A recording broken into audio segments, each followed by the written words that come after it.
My boyfriend disappeared, but the more I search for him, the more I'm losing myself. It started with a voicemail. Hey, it's me. Call me back when you get this, okay?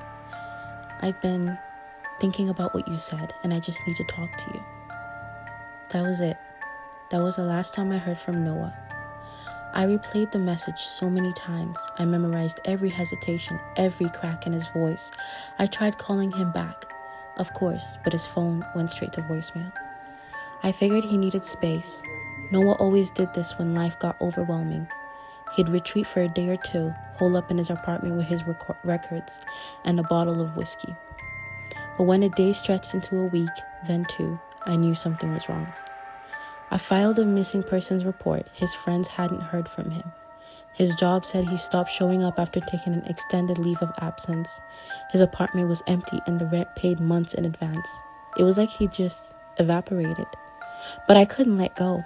I went through every scalp of his life, tearing apart his social media, scrolling through our old texts, even digging to the corners of his past he'd reluctant to share. There had been something, a clue, a thread to pull, and that's when I found the notebook.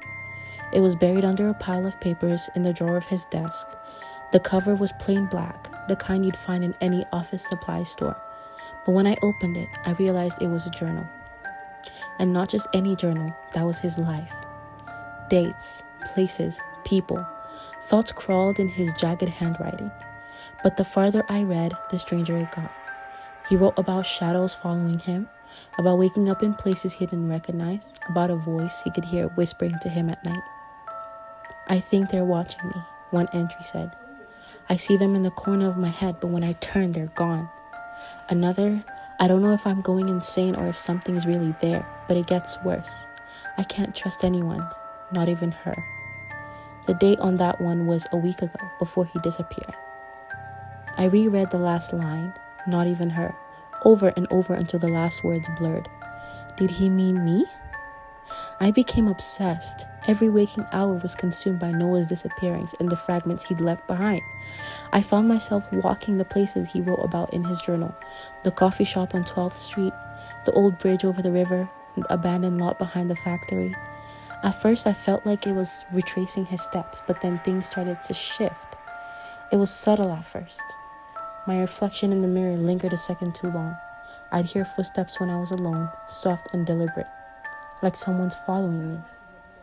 Once I caught a glimpse of something in my peripheral vision, a shadow, tall and thin, but when I turned, there was nothing there. The more I searched for Noah, the more I felt myself unraveling. And then there were the dreams. Every night I'd find myself in a darkened vision of somewhere familiar. My apartment, my office, the park where Noah and I used to meet. The shadows were always there, standing in the distance, their heads tilted as if watching me. I'd wake up drenched in sweat, but the feeling of being watched wouldn't go away. Last night I found my final entry in the notebook. It was written on the back cover, the ink smudged and frantic, as if he'd seen it in a hurry. I understand now. They don't want me. They want her. If you're reading this, you have to stop. Don't look for me.